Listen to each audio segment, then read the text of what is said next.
name is Tocco, and welcome to my TED Talk, Examining Intelligence of Scolopendra, or giant centipedes. Now I'd like to start with saying that before you is Scolopendras subspinipes, which is the third largest predatory invertebrate on the planet, with 44 legs and 2 large fangs. Now my research question has changed many times, and what I've finally come to is how do instinct and intelligence interact in the survival strategies of scolopendras, and to what extent does cognitive ability influence their predatory and defensive behavior?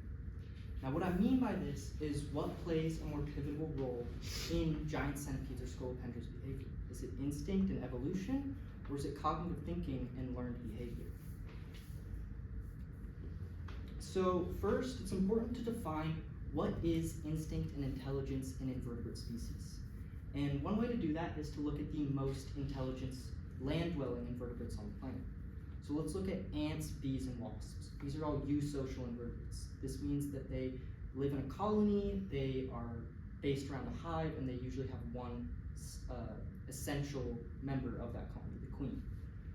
And now these are listed as the most intelligent invertebrates because they're able to demonstrate teamwork, they're able to demonstrate communication, they're able to demonstrate navigation.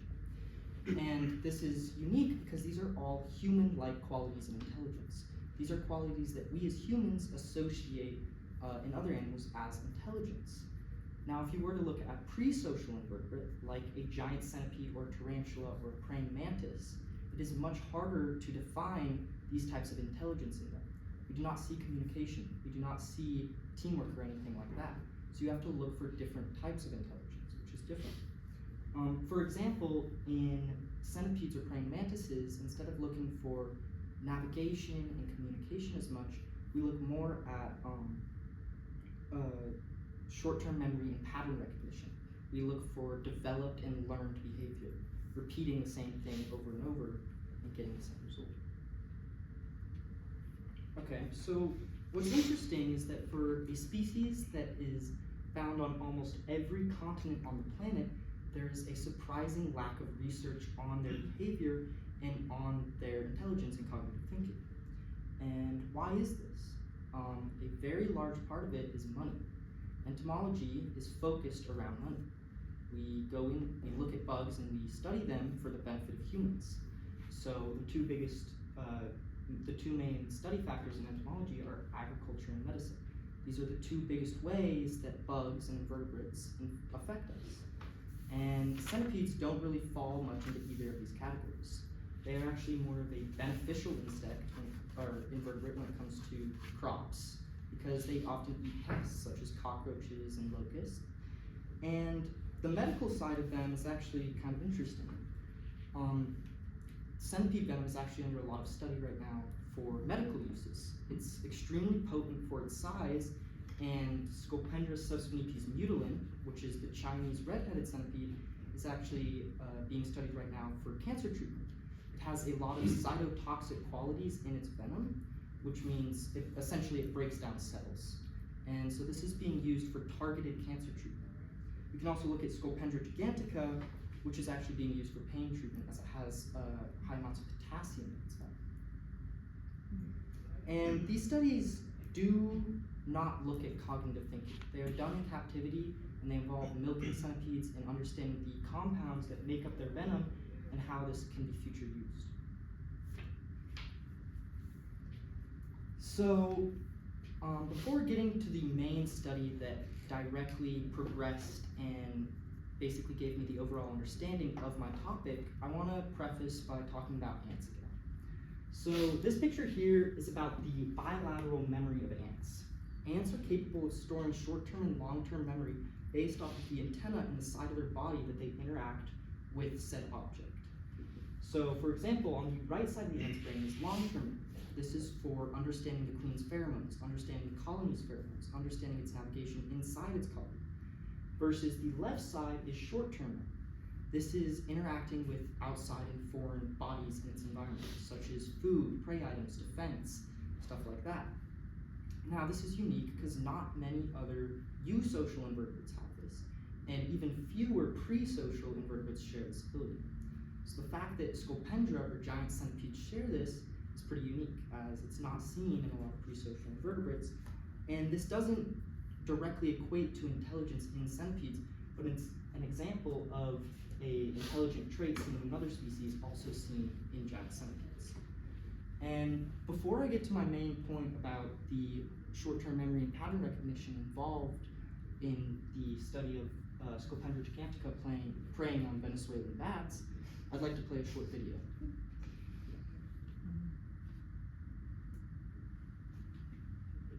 Oh, there's no speakers. Oh, there is. I've no interest in it. It's after bigger prey. Take your favorite out now. And it knows it's like that.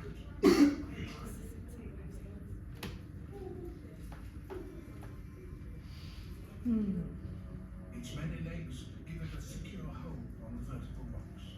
It's heading for the ceiling.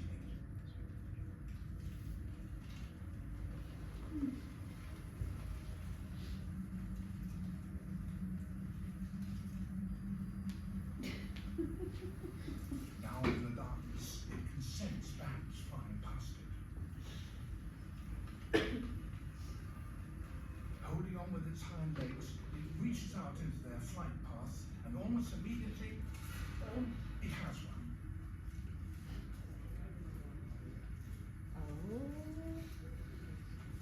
An injection of venom from its fangs kills the bat almost instantaneously. Very large. So how does this relate to cognitive thinking or intelligence at all? Well, this film was created in 2007, and the study that I'm talking about was published in 2006. And what this study was looking at was originally the actual habits of the bats. They weren't planning on focusing on Scolopendra, but they actually noticed the consistent predation and they consistently noticed these giant centipedes hanging from the top of the cave. And so this funded more research into their actual cognitive thinking and their behavior. And what scientists were able to realize is that these centipedes were basically going directly against their ingrained and instinctual behavior. Centipedes are extremely nocturnal. Now this is due to something called cuticular respiration or cuticular breathing.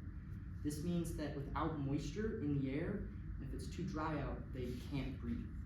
They need to be surrounded by something wet and have humidity around them at all times. So hunting during the day for them can be very dangerous, as it can dry them out and kill them. So when this study was taking place, the scientists were able to notice that these centipedes were hunting at dusk and dawn, which is pretty unusual for them. And this is a demonstration of pattern recognition, because they were able to recognize the pattern of when these bats are flying in and out of the caves. They are able to understand that they are not able to hunt this prey item during the night due to the fact that it is already out hunting. And the other thing is short-term memory. They were able to document the same centipedes coming back every night continuously to eat and prey on these nutrient-rich and nutrient-diverse food items. Now, something that's interesting that wasn't mentioned in the study is how instinct still plays a small role in this. Even as much learned behavior is demonstrated by Scolopendra gigantica, instinct still plays a role. As when this was filmed and when this was documented, it was in late spring. And late spring is breeding season. And breeding season for a lot of vertebrates and invertebrates is a time to go after more nutrient-rich and nutrient-diverse food, as copulation and mating takes a lot of resources and a lot of energies out of centipedes and out of whatever they're doing. So by going after these larger prey items, they're better able to prepare for breeding season, and that could partially be instinct. Now let's talk about the complexities of measuring intellect in a species like this. So, although capable of pattern-seeking behavior and short-term memory, measuring something like that in captivity is almost impossible, because the amount of intelligence and cognitive thinking that a centipede has is barely measurable. It is an animal that is almost entirely acting off of instinct. And part of the reason for this is that animals with a low attention span, this actually relates directly to humans too, are much harder to measure intelligence in. So an animal with no attention span is basically impossible to measure intelligence consistently. What we can look at is how some of Scolopendra's physical adaptations have played a big part in their instinctual behavior. For example, let's look at something that is pretty heavily studied for centipedes. Let's look at the evolution of forcipules. Now, forcipules are the name of those mandibles or fang appendages on the front of their face. Now, these are unique because centipedes have been on Earth for over 300 million years. And when they first evolved, they were around 6 feet long, and they didn't have these fangs. And they got smaller and smaller over time, partially to be able to go after more prey items and for particular breathing as well. Now, this is much different than most other predatory invertebrates' mandibles or eating utensils, I guess you could say. For example, tarantulas have chalcerae, which are fangs, praying mantises have mandibles, and all of that. Now, part of the reason for the positioning of these fangs is because they weren't always fangs. These fangs actually evolved from legs that eventually needed to become fangs in order to take down prey larger than themselves. And the other interesting thing is that the way they're shaped allows them to not be as cannibalistic towards their young. They're not able to catch their young with their fangs after they've given birth, and this allows for the success of the species. And we'll also get into the reason for that shaping in the next slide as well. Now, another thing I'd like to talk about is the legs on the centipede. Specifically, this guy's leg, Scolopendras subspecies. This guy is from Eastern Asia and Thailand, Singapore, all over there. And in those areas, there's a lot of termites. And termites and ants participate in something called nuptial flights. Now, nuptial flights are where hundreds of thousands of unmated king and queen termites are released into the air roughly around the same time. All the colonies do this, and this is to create new colonies. Now, a lot of animals will capitalize on this bloom of food in the air, and to do that, centipedes developed a unique strategy. That species, Scolopendras subspecies, will run along the forest floor, waving its head around and grabbing those out of the air. Now, what's unique about this is, unlike almost any other predatory invertebrate, centipedes are able to capture and hold onto multiple prey items at a time. So, tarantulas, for example, have two fangs, and once they catch something, that is all that they can hold in their fangs until they are done eating it. And sadly, I don't know if my demonstration is going to work, but he's in pre-molt, which means that his whole skin's about to come off. And oftentimes during pre-molt, they won't eat. But we can try and see if we can demonstrate and replicate.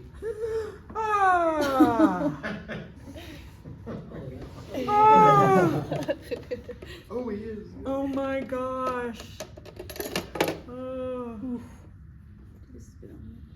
He's beautiful. I mean, they're no bats, but still. He's beautiful.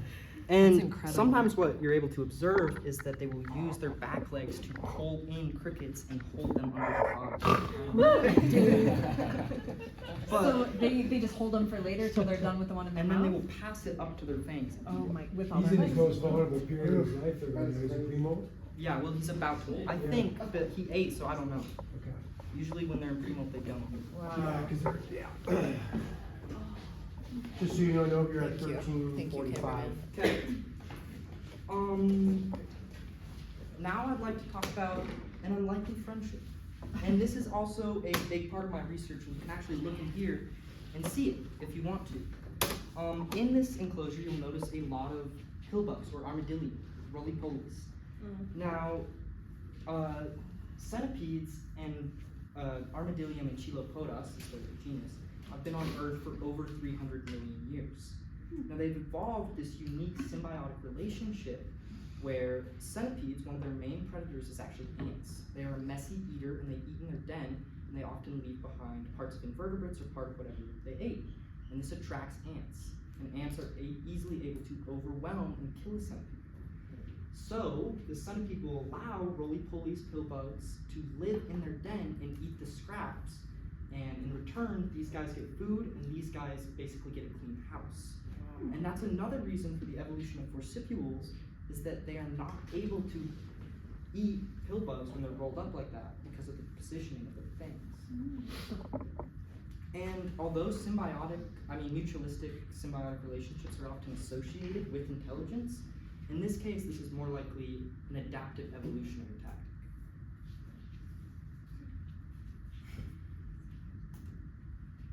So where do I go from here?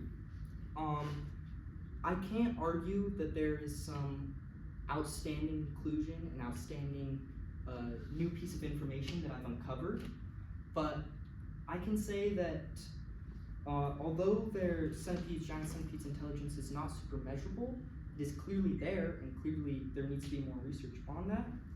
And the evolution of instinctual behavior in Scolopendra is the primary reason for their success. It's the combination of learned behavior, evolution, and instinct that allows for the success in the worldwide range of this species. And yeah, thank you. Wow.